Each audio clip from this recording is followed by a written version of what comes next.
So thankful for you. And we're now recording. Watch what you say in the words of Wallace Marsh. Yeah. Be good. It'll be But jail for you. Caroline, we are delighted to have you set this up and start the talk today. Thanks.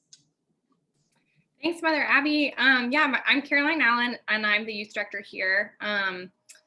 And today's Baccalaureate Sunday, so it looks a little different from past years, but if you were in church or weren't in church, 3 of our seniors who are graduating this year with us right now, they preached at 10 a.m. and did a wonderful, marvelous, fabulous job. And they'll be preaching again at 5:30. So if you missed it, you can join us online or in person. But they're here to talk with y'all. We kind of have some questions for them, sort of in like a panel. And then if y'all have questions that you want to ask all of them or one of them, you can put those in the chat so that they can see it and so we can see it, and we'll just kind of facilitate it that way. And if y'all in Colleen Hall have questions, maybe y'all can just ask them out loud, or Mother Abby can help facilitate that. We're still figuring out this hybrid space, but thank you so much for being here. I'm so proud of these 3 and all of our graduates. I've cried multiple times already today. So I'm gonna stop talking and I'm gonna let the 3 of them introduce themselves. Why don't y'all say your name and where you're going to school to start, and then we'll go from there. Annika. Hi guys, I'm Annika, and next year I'll be attending the University of Florida. Hi, my name's Davis Shelton, and I'll be at Emory University next year. Thank you. Hi, I'm Amelia Minton, and I'm actually taking a gap semester with an organization called Maximo Nivel, where I'll be living in Costa Rica, Guatemala, and Peru, and then I'll be coming back to attend university in the spring. Okay, so my first question for y'all, some of these are Father Wallace's questions. You can guess which ones. My first question for y'all is, what has been your favorite part of being at St. John's? You can just jump in. Don't make me call on you every time. The group, more specifically, just like the environment that was created, and just like how Annika talked about the friendships and the family we established in youth group, and just, yeah, it was definitely a highlight of my week whenever we had it. So I always looked forward to it. So yeah. Kind of building off Emmy, and as I talked about in my sermon, I don't have a singular favorite memory of St. John's.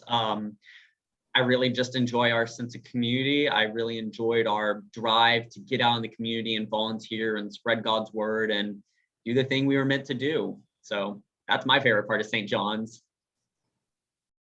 I think I'll have to go with what I mentioned in my sermon before, the weekly Bible study that happened my freshman and sophomore year for girls every Friday, called Friday Girls. Yeah, it was really fun. We always met, had really fun memories. Sometimes we're on topic, most of the time weren't, but it was great. Yeah, don't bring balloons to a Bible study. That's what I learned. Thanks, guys. All right, and again, if y'all have questions, we'd love for you to get to ask them as well, so you can put them in the chat, or we'll just open it up. You can, I guess, raise your hand if you're in Colleen Hall. But okay, what are some of the things you guys do outside of St. John's, like your favorite activities outside of school? I'll open us up for this one. So part of me going to Emory University is I'll also be swimming there come this fall. And so a lot of my extracurricular activities focus on swimming. So when I'm not training, I'm also working with the governance and kind of the behind the scenes aspect of swimming. So that's a lot of my free time, is writing emails and presenting stuff, but I find fun in it. I think it's enjoyable. What are you on, like the national? Yes, ma'am. So the past 2 years, I've been serving on Florida Swimming's Board of Directors and Executive Committee. And as of February, I've transitioned out of that position And now I'm working at the national level with USA Swimming as their operational risk athlete representative. Woohoo. So I'm a big ballet dancer. That's where most of my time goes, into those rehearsals. I just finished my last performance last night, which is fun. Aside from the hours I spend there, I'm really involved with my school's student government. So I spend a lot of time planning things, doing fundraisers, and everything with them. Like Annika, I am also a ballet dancer, but I dance at the Tallahassee Ballet, or I did. I just graduated from the apprentice company. But when I was dancing there, I was there every day of the week for multiple hours. So that also took up a lot of my time. But when I wasn't dancing, I was also really involved at my school with this organization called Dance Marathon. I served as the co-chair of Dance Relations on the executive board, where we raised money for Children's Miracle Hospitals here in Florida. So that's also a big passion of mine, and just doing that. So yeah. Awesome. Okay, what was your favorite class in high school and why?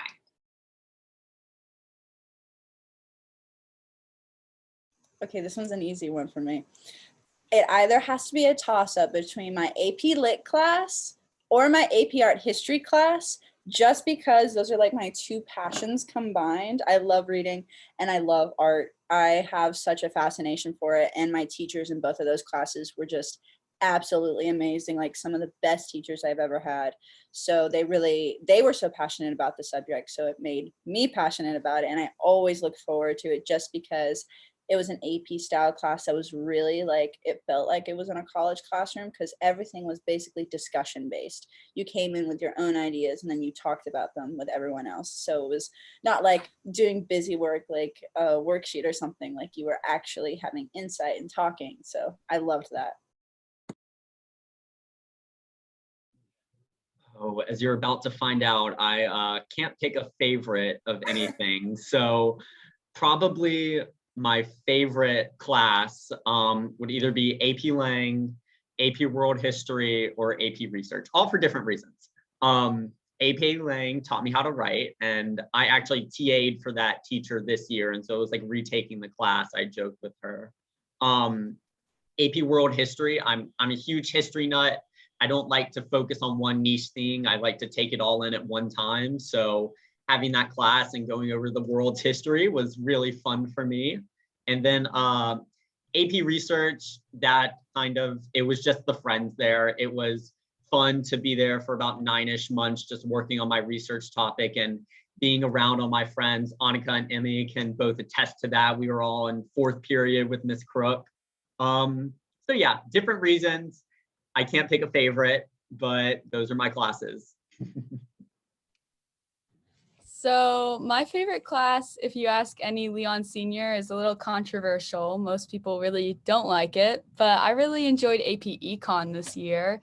It was a toughie for sure. The teacher definitely was a hard one, but it really challenged me, and I saw myself grow as a student in how I studied and learned.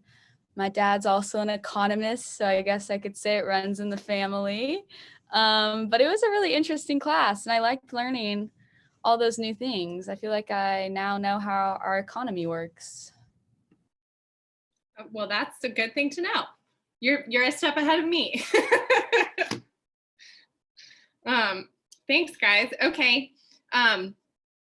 This one is a Father Wallace question, an English teacher. If you were sent to a deserted island, what book would you take with you and why? Also, I sent you guys these questions ahead of time, so you've had time. We talked about it. We talked about them this morning, so I have my answer. Going back, I can't pick favorites, so I have 2. If it's a pleasure read, I love a good sci-fi novel. One of my favorite sci-fi writers is James Rollins.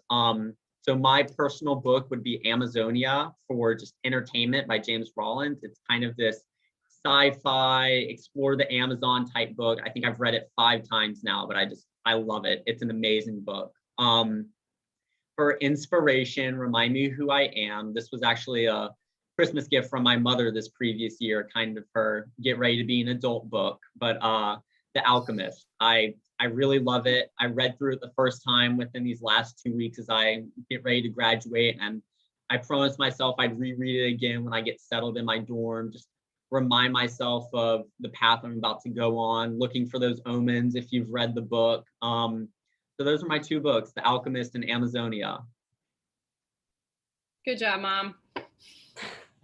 I feel like I'm going to go strictly on entertainment here since I would be stuck on an island. And I'm going to just hit up the Harry Potter series. I feel like I could read that a few times and keep getting entertained over and over again since I won't have anything else to do. And you'd have like weapons if you needed them too. They're like so thick. Yeah, I could throw them. I think this is a really hard question. I think I would have to say The Marble Fawn by Nathaniel Hawthorne, just because it's like set in Italy and it's like has sort of this magical realism element, and it's a mystery and there's art involved and there's like a love triangle, and it's really entertaining, but also it just like you can imagine a different time, and I could pretend I was in Rome when I'm actually on a deserted island. So I would definitely say The Marble Fawn. Sounds interesting. I haven't heard of that one. This is good in time for summer. I can put all these on my list. Okay. What is something that you're proud of? I'll take out the most, Davis, since it's hard to pick one, but what's something that you're proud of the past couple of years? Okay, I'll start. This past year, through student government, I actually got to be the 2020 Leon TMH Cancer Fundraiser Chair. And through that, I got to work with TMH and the school to create this huge 2-week fundraiser where we went to businesses and different community members, along with just going to the students and having fun activities to raise money for the TMH Cancer Center. And in the end, we raised over $50,000, which was very exciting in the time of COVID, and I was very proud. It was like the most ever, right? Wasn't that the record? Yes. That's awesome. Caroline, you were very lucky with this question. This was already asked to me in an English assignment, so I have an answer. My proudest moment, probably, if not for just this year, probably over high school, would be signing the papers to swim for Emory Swim and Dive. Swimming has meant a lot to me. It's taught me a lot of things, both in and out of the pool, and kind of that was that culminating moment. Like you're done with high school, you're moving on to bigger and better things. This is a reward for your hard luck or hard work. We'll call it that. So that was probably a proud moment for me. Awesome. I think one of the like proudest moments I have is when I received my score for my AP research exam. I passed, and I was so happy because that was a really, really tough class because it's self-motivated and you have to come up with your own research topic. I focused on different teaching methods for ESOL and ESL students, and then I cross-compared test results with like the different teaching methods to figure out which is best. But when we were doing it, COVID like completely wrecked everyone's research. So I was doing in-person research. So it was hard to figure out, to collect data and do all this stuff and come up with an analysis when you weren't able to actually go out into the field and like do your research that you had planned all year to do. So we all had to work around that, and it was really tough, but we all did it. And I was just really proud that I was able to pull it off and that it was concise and people understood what I was trying to say, and that there was actually like a definitive result, even with COVID wrecking everything. Yeah, that's definitely something to be proud of. Oh, I got a question. Hold on. What does this say? I want to hear favorite youth group memory.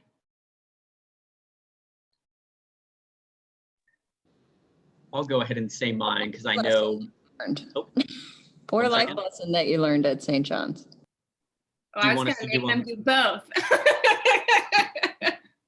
Are we doing them in one swoop or are we going to separate them? However you want. However you want. Okay. I'm going to go ahead and say my favorite memory because I'm not sure if Annika and Emmy will say it, but they might. My favorite memory was probably from, it must have been a month or two ago when we did the senior lock-in here at St. John's. You know, we've never done that before. That was just, it was a nice little, all the seniors culminating moment. Sean Pat was about to graduate. All of us were gearing up. I think we were halfway through AP season. So it was a nice little take a breather, relax, sit by the fire, watch a movie, sleep at the church that's given us so much. So it was my favorite moment. It was nice to go out to breakfast with Caroline and John Allen after all of that. And I guess, I have the questions to the side, so I'm reading them off. A life lesson you've learned here or in some way St. John's has impacted you. One life lesson that I've learned from St. John's is to be outgoing, to be the go-getter, to ask the questions. Kind of, you aren't going to progress in whatever you do unless you get up and you have the initiative to do it. There are going to be some occasions where things are handed to you or people are going to push you on their own agenda, but a majority of the time you're going to want to have to do it. You're going to want to have to make the friends, be the better acolyte, get up and preach at the pulpit on Baccalaureate Sunday. So that's one lesson that St. John's has taught me, is to be the go-getter and get up and go. So thank you. That's awesome. So a huge youth group memory I have that I love and have told Caroline multiple times that it's my favorite youth group we ever had is when we did Chopped, the Chopped youth group. So basically we all got in groups and we had, I guess it was, what were we using to cook on, Caroline? Like a electric griddle, and we ruined them. Yeah, we ruined all of them because that's what happens when you let youth group cook on it. And we just revealed the box and it was a bunch of random ingredients and what we were supposed to make. And we tried to make it. A lot of times failed. I think that during the pancake round, my group decided we would call it scrambled pancakes because that's how good it turned out. I did feel bad every time we served it to the judges who were adults and were forced to eat everything. And I guess that rolls into a life lesson that youth group has taught me, that a lot of times you come up with a plan and it doesn't work out and you have to make scrambled pancakes, but you make it happen and you work with your group and you find a positive out of maybe the negative, like not putting down the spray so that your pancakes stick to the pan. That was a Karina Strayer original youth group idea, by the way. I was gonna say Chopped as well, Annika. So I don't appreciate you taking that, but there's so many. I can pick another one. I think we played a giant Clue game, one youth group, and that was so much fun. I really enjoyed it, and it's more fun when you get like into teams and then everyone gets like competitive, and then it's really fun to work towards a goal. And then yeah, there's so many youth group memories. It's really hard to just pick one. So anyway, I think a life lesson that I've learned from St. John's is to just accept everyone, no matter who they are, where they came from, and just like always have your arms open to be there for others and to have others be there for you too. This place is such a community, so seeing that and growing up with that, it kind of instills that in you too. So I think that's a life lesson that I've learned. Awesome. That the Clue game was also a Karina Strayer original, so y'all really don't need me. You can Those were really fun. I agree. Those were great. All three of those are good memories for me too. Okay, my husband is coming through with the questions in the chat, and I did not plant these. So these are his questions. How will you take St. John's out into the world? So one of the ways St. John's impacted me a lot was going on the missions to Ecuador. And one of the things that they tell you is the mission doesn't stop when you leave Quito. It continues afterwards, and you have to bear fruit. So I think this is what this question is stemming from. So I will be bearing my fruit, continuing on service through my gap semester this year. And I didn't have my plan solidified to do this until I went to Ecuador and really had that experience of working with a team for a common goal, and then seeing the joy on people's faces when you do little things. And it just made me want to go out and do it more. So I'm going to be taking that energy of St. John's to other communities around the globe. So I'm very excited about that.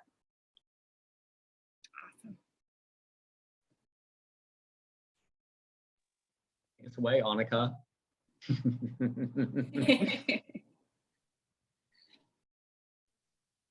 Do you want me to go, Davis? Yes, I do, actually. Okay. Okay. This is a really hard question. Thank you so much, John. I guess a really big way that St. John's impacted me was really creating a community of youth and just adults in my life.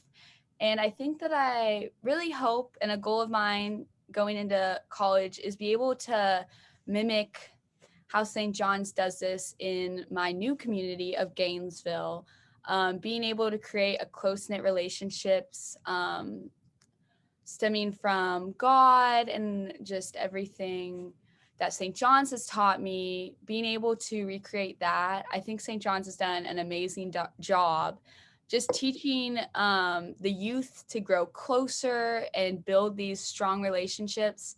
And I hope to continue that into college. If you haven't noticed, I'm gonna constantly be referring back to my little baccalaureate sermon, because it answers a lot of these questions, and that's not me flexing my sermon, that's me having something to refer to. One thing that I will take from St. John's is kind of that reaching out and being a connection, being able to relate to somebody, to make them feel included, to almost be a catalyst for personal and collective growth. St. John's has really taught me to keep everybody included, keep them in the know, keep them in the talk, be sure that they're able to feel included. And so one thing I hope to take from St. John's into the world, college campus, whatever the future has for me, is to be able to have those conversations, to bring people in, to be brought in to an extent. That's one of the things that I hope to take away, or I am taking away and hopefully implementing. I've already cried all my tears out. Otherwise, I would probably be doing that again. Okay, I think Mother Abby said there's a question in Colleen Hall. I do. We're not going to. Okay, we're back on Colleen Hall's microphone. Yay! No echo chamber. I do want to say I was so excited to get you guys started that I was remiss and did not start with a great big congratulations and thank you, as we did in the church service, for your wonderful preaching today. Three of you, and the gift of the reminder to the larger congregation of what St. John's is as a family. So thank you for your words, for your personal words of love. And you only have one more time to do it. You can do this. One down, one to go. Exactly, friends. So we've had a question from Colleen Hall, who have giggled and nodded. Parents are in here, so they're nodding along as things are going along too. The question from the floor, do you want to say your question? Yeah, you can just speak it out. I was just saying, other than family, who is your hero or heroine? So other than family, who's your hero or heroine? I know. Good question. I thought it was a good one too. On the spot, you guys got this. I think I'll go. So my hero will definitely, I have to say, be my grandmother who passed away in 2016. She was an immigrant from Costa Rica and Guatemala. So she immigrated to Costa Rica, to Guatemala, and then here. And she was a single mom. She had 4 kids, 2 of which were like babies, like newborns. So she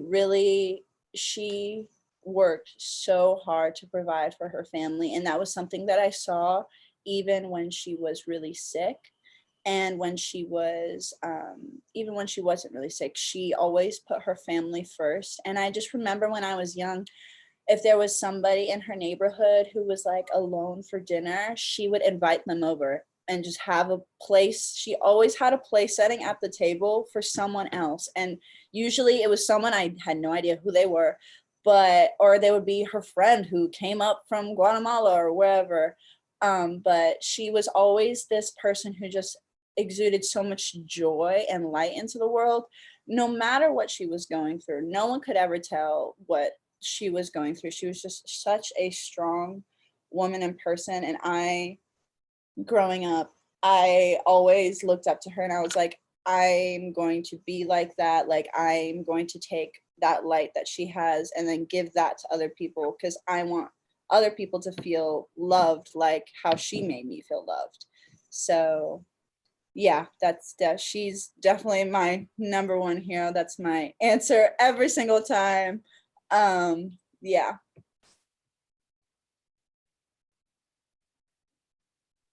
Oh, see, this is a difficult question. You have to set parameters for me a majority of the time, but I guess mine's a heroine. Mine would be my world history teacher, Janine Mize. Everybody here who has known Janine Mize knows that she is a special person. She's about 5'7", 120 pounds, and she's a ball of energy. You know, when people talk about high school, they talk about how freshman year is this time of change and time of fresh growth. And they talk about how junior year is going to be your hardest year, and that's where you're going to be pushed the most and all this. And then they talk about how senior year is going to be this culmination of high school. It's going to be the grand finale of it all. But they don't talk about sophomore year, and sophomore year is, in my opinion, where it gets real. That's where academics get harder, friendships are tested, and everything. And so having Janine Mize as my sophomore year, I had to catch myself. I got caught up in a rant. Having Janine Mize as my sophomore year world history teacher is being my hero is truly fitting. She cares. She cares so much about her students in and out of the classroom. She is truly passionate about what she teaches, and that's reflected. I was talking with her a few days ago, and our pass rate for AP World was 90% on the AP test, which is double the national average. She's amazing at what she teaches. She's passionate about it. My year, she got to the state finalist for Teacher of the Year. And I know this is me reading off her resume, so I'll speak more personal impact that she had on me. She taught me to be passionate about what I'm doing, kind of going back to that go-getter attitude that I talked about with St. John's. She taught me if you're going to do something and you're going to do it right, you need to have a passion, and you need to be willing to go full throttle from the get-go, absorb everything, take advice, speak up for those who can't speak up, be able to take information even when you don't want to. She taught me a lot, and I think overall she taught me to be passionate about what you do. Every year since sophomore year, you know, usually students go to their teacher, they're there for a year, and then I don't want to say forget about them, but they don't visit. They say hi in the hall occasionally, but there hasn't been a week that's gone by that I haven't swung into Miss Mize's room saying hi or asking for advice or getting her to write a college recommendation, something like that. She's truly been a hero to me because she taught me how to be passionate, and she taught me how to go full throttle. Okay, I am going to break the rules a little bit. I'm sorry. I know we're not supposed to do no family, but I really just have to say that my hero is definitely my mom. She's already been mentioned twice as giving the youth group ideas. So as you can tell, she's very involved. She is definitely on top of everything. But really, I just could not do half the things I do without her. She was the one who drove me to the countless hours of ballet for years. She was always available to do anything. She would put her life on pause just to pick me up, to take me somewhere else. Senior year has definitely been chaotic. We've had so much to do. Davis and Emmy definitely know that it has been a busy month. And my mom is always just there for me. She's doing a million things a minute, always helping me get things done. But really, just my entire life, there's so much that just wouldn't have been able to happen without my mom by my side. The cancer fundraiser, different community service projects I organized, my baccalaureate speech. She's just there to practice, to listen, to give me a lot of very good advice that I need and give me a lot of life lessons that I will take to college. Oh. Okay, sorry. I guess I gotta ask another question, right? Anyone else in Clean Hall have any more questions? I was too busy listening. What about what's something you're excited for in college? Oh, see, the thing about high school is you have core classes and you have to take the things you don't like. So the thing I'm excited for in college is taking the classes I'll enjoy. I'm excited to be passionate about what I'm learning, to go full throttle, and I'm excited to pursue what I love. So I guess we never stated what we were doing in college, but I'm going to try and double major in economics and then quantitative studies, which is the stats degree without the stats degree. So I'm excited to pursue the things that I love. I'm very excited for the exploration, I guess, in a lot of different aspects. I'm excited to be in a new city, meeting a bunch of new people from all over Florida and the country and the world. I'm excited to meet my new roommate and get our dorm together. And for class-wise, I'm excited to actually go in exploratory. I definitely do not know what I want to do yet. We're going to use college to figure that out, take a bunch of different classes and see where I land. But I am excited to find that passion that I know it's out there, and just take a bunch of different random classes, see where I land and see where the future takes me. But yeah, all the exploration. I definitely say for college when I come back, I'm much like Davis and Annika. I'm For your very year, you can do. I mean, it doesn't have to be college. Sorry. No, you're good. Well, for college, I'm very excited to take classes that I'm passionate about. I am definitely more of a liberal arts child than a STEM child, so I'm very excited to maybe not take as many math and science classes and take some more art classes and stuff like that. So that's something that I'm very excited about. But in terms of my gap semester, I'm very excited to see where my mom grew up, and then also see where she lived a lot of her young childhood in Antigua, Guatemala. And I'm going to be able to go to some of my grandmother's favorite places on earth. And even though she's not with me, I can still see what she saw because it's the same and have that connection. And then I'm very excited to perfect my Spanish. It's choppy, but I'm very excited about that. And I think I'm just overall just excited to do something that's different and just do my own thing. And I'm just so excited for the new memories I'll make and the new experiences I'll experience, and helping little kiddos learn how to read and write. And speak English and then planting trees, stuff like that. That's really exciting for me, and I'm looking forward to it a lot.